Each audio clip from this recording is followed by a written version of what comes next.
This video is for engineers. It's on your Squad Engineer Demolitions Kit, your demo bag. Now the references I'm going to be using on this, I have two separate references. I have FM 5-250 Explosives and Demolitions in 1992 edition. That has one version or one list of the inventory for your demo kit. And then I also have an inventory list from the technical manual for Demolitions materials. I do not have the number written down. And the particular edition on that is the 1994 edition. I have worked with both sets. There's good and bad on both sets. I will go primarily off of the inventory from the 94 kit. And when I'm done with that, I will point out some differences with the 92 version. And at the end of this video, I'm going to mention some things that I think should be added to your demo bag.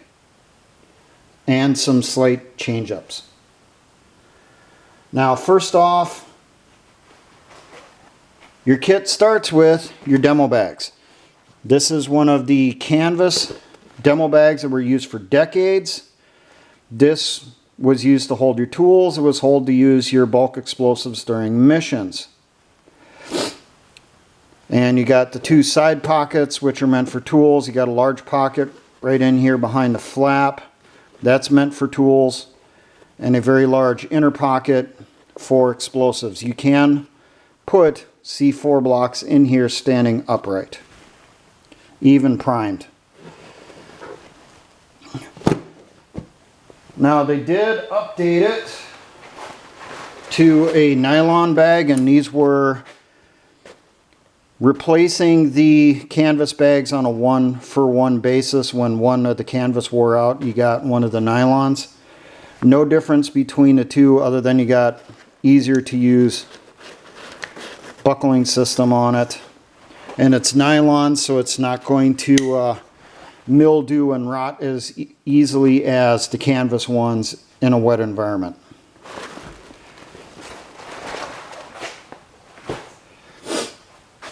Now, next down on the inventory list is blast machines. Supposed to have one. This particular one is an M34.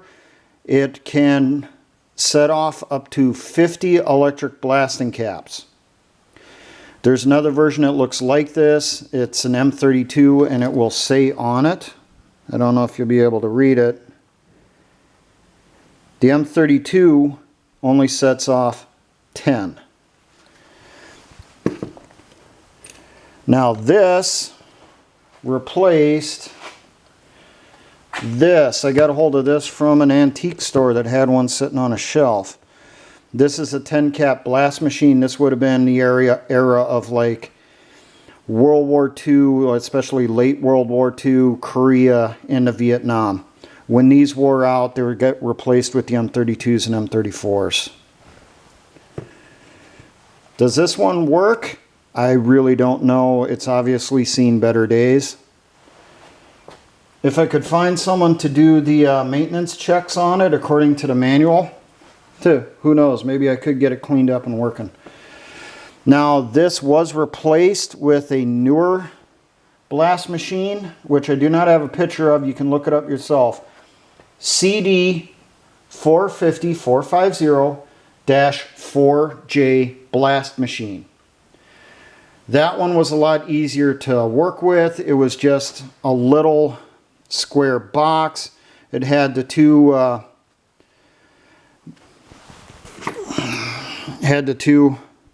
connecting points on top, and the ones on that were screw in, unlike these, which are press, and they do have a tendency to stick. And that one had two buttons on it, one that set charge and the other fire. When you used it, you pressed charge till the light, little red light in between the two buttons, lit up.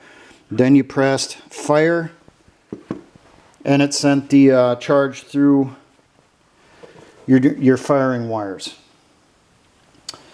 I Not too crazy about that one just because of the fact it uses batteries, and when I looked in the manual before I did the video here, it actually states in there in cold weather, anything below 32 degrees Fahrenheit, you're supposed to change the battery inside between each blast or before the next blast because the cold drains the batteries quickly. Where this thing, it's a generator. You know, it's a little alternator inside here that builds up the charge till it gets enough capacity built up, then it sends it out.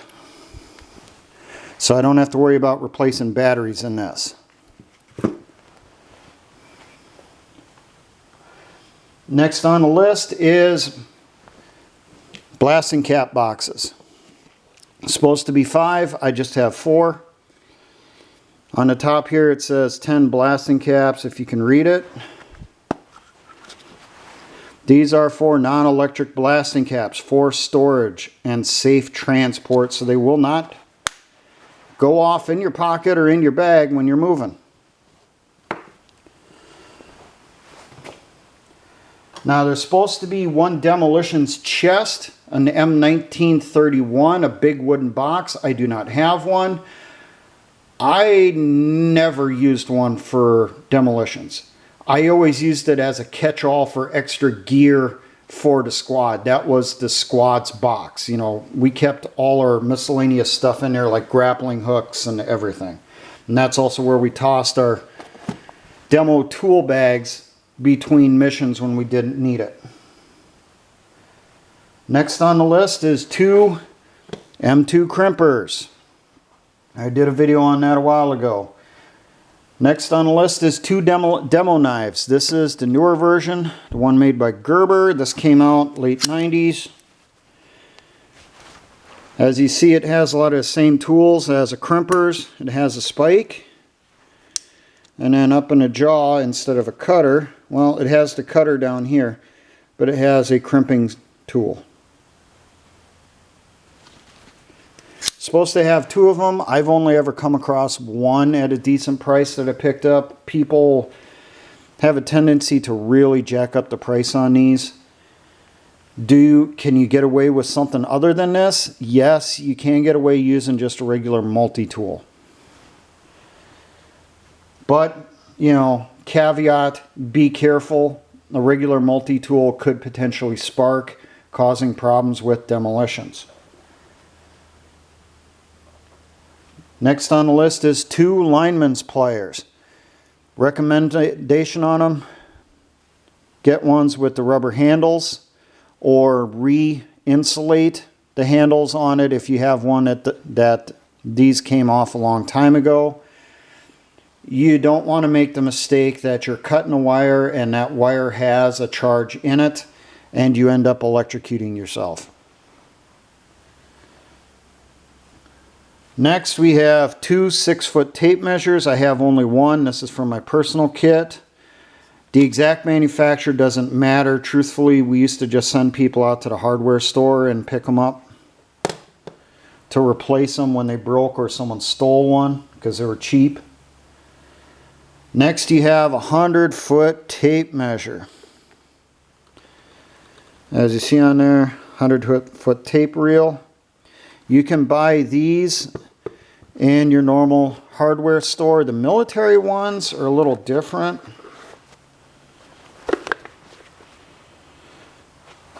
If you can see it in there, maybe. This is in tenths of an inch. It's not in fourths, that's tenths. So you have 5 marks for every ½ inch. It makes it easier when you're cutting stuff after doing your calculations for how much you need.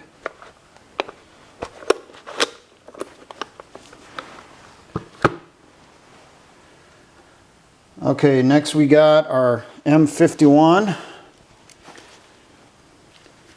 blasting cap tester. You use this for testing your electric systems to make sure there's no breaks and it will function correctly without setting everything off.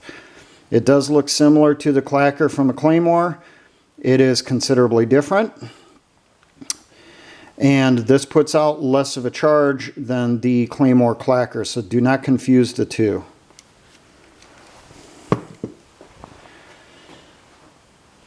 Now next up, we're going to go up to that.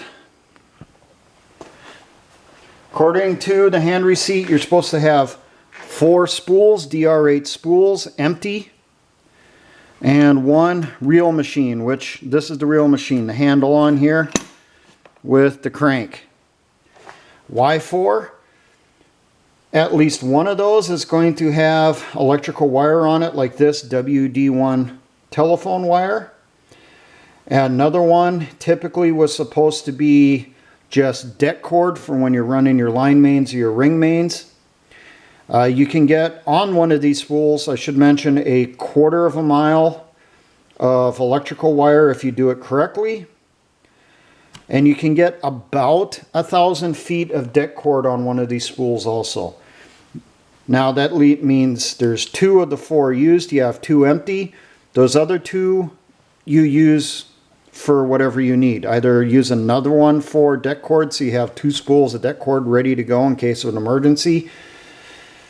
You know, on your other one, maybe more communications wire, or whatever you think you're going to need. I have seen engineer squads actually put rope on one of their DR8s so that they could lower charges down like the sides of bridges and stuff.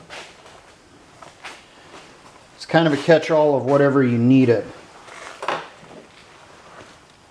Now, there are some differences between the 94 inventory and the 92. In the 92 inventory, we were supposed to have 3 demo bags instead of 2. The reasoning behind that is you could put all your tools inside 1 bag, and then you had 2 bags for carrying your explosives. They downed that to just the 2 bags. You also had twice as many crimpers. You had 4 crimpers in there. I think they downed it to 2 when they came out with the demo knife, which doubles as a crimper. You also had 2 different types of knives in there. Instead of this, you had a stainless steel utility knife, and you had a non-sparking knife that had kind of a wooden or black plastic handle on it. Well, with those 2 knives, it was very common for people to steal the stainless utility knife, and no one ever liked using the non-sparking knife. We also had in the 92 version 8-inch metal shears. This was meant for primarily cutting banding on boxes so that you can get them open. But you could also use it for cutting up lighter gauge metal to use as shrapnel and stuff also. I used to do that.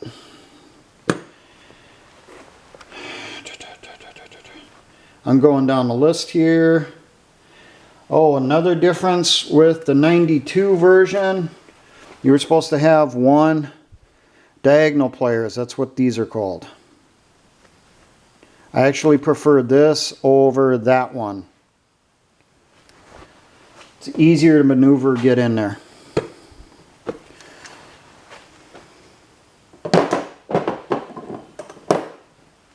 And then the rest of the stuff is the same numbers. Now, changes that you can do. First off, one of the things I do, I carry all my tools inside one of these. Basically, half of what you see up here. So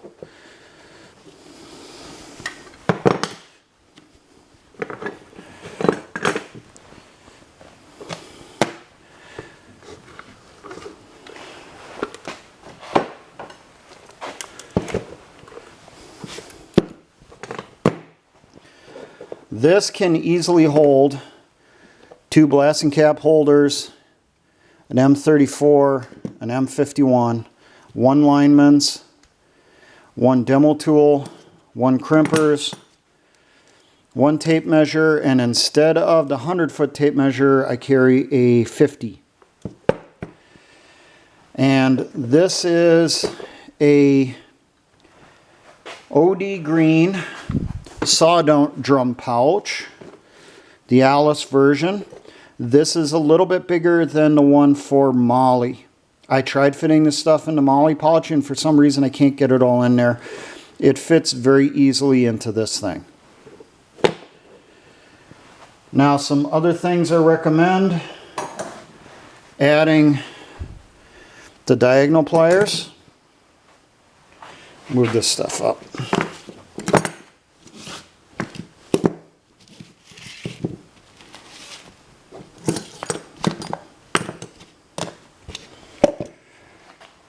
I also recommend adding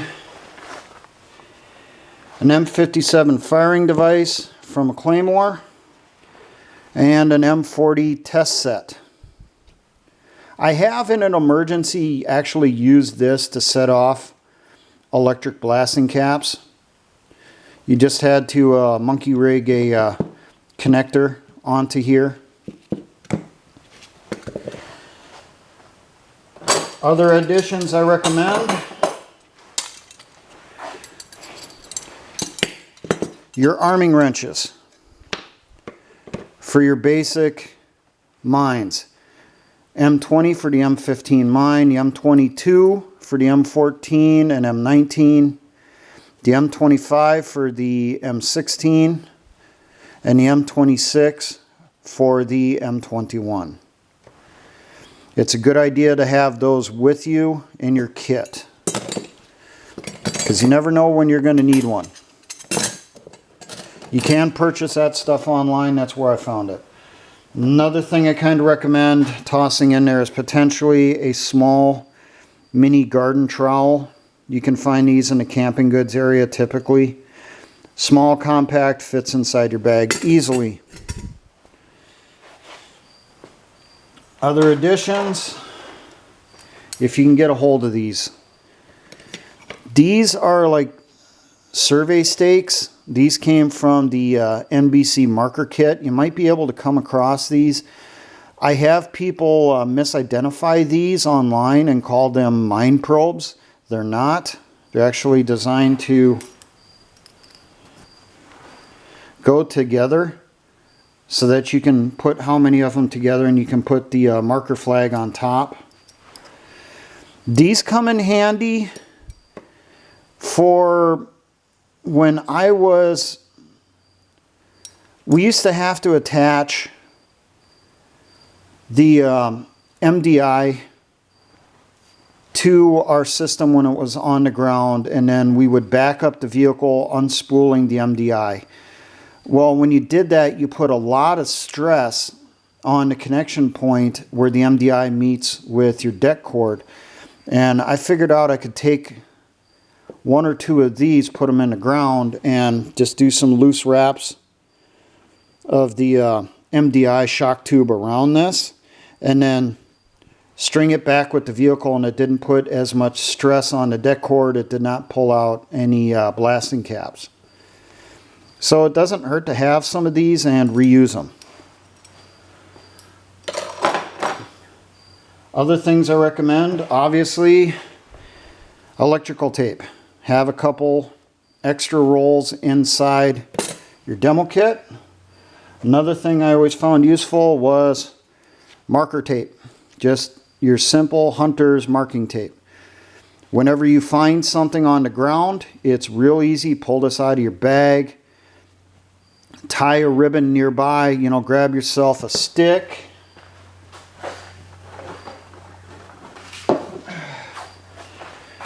Tie it off and then stick that into the ground next to what you found.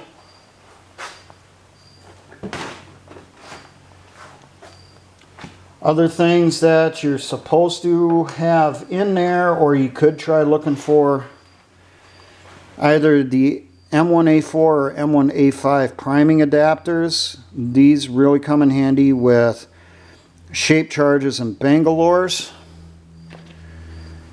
for when you're priming them. And truthfully, I've never seen this outside of training. This is the old deck cord clip. I think this is like an M5 or an M8, I don't remember. I never used them outside of AIT, and I've only ever come across one, and I bought it as kind of a curiosity to have on hand for reference.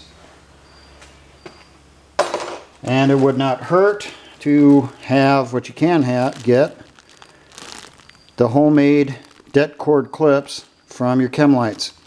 Little baggie of those inside your demo bag also. Those are the items I recommend. This stuff does fit in here. So it just takes a little bit of creative packing on how you put the stuff in there, but you can get all of that inside this bag.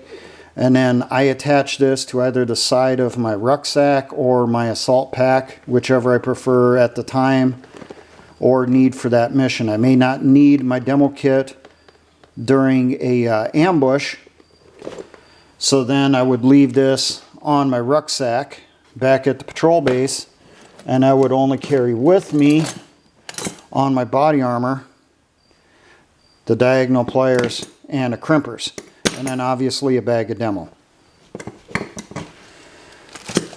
What should be inside a bag of demo, just when you have just enough explosives in it? Your explosive blocks, which would be carried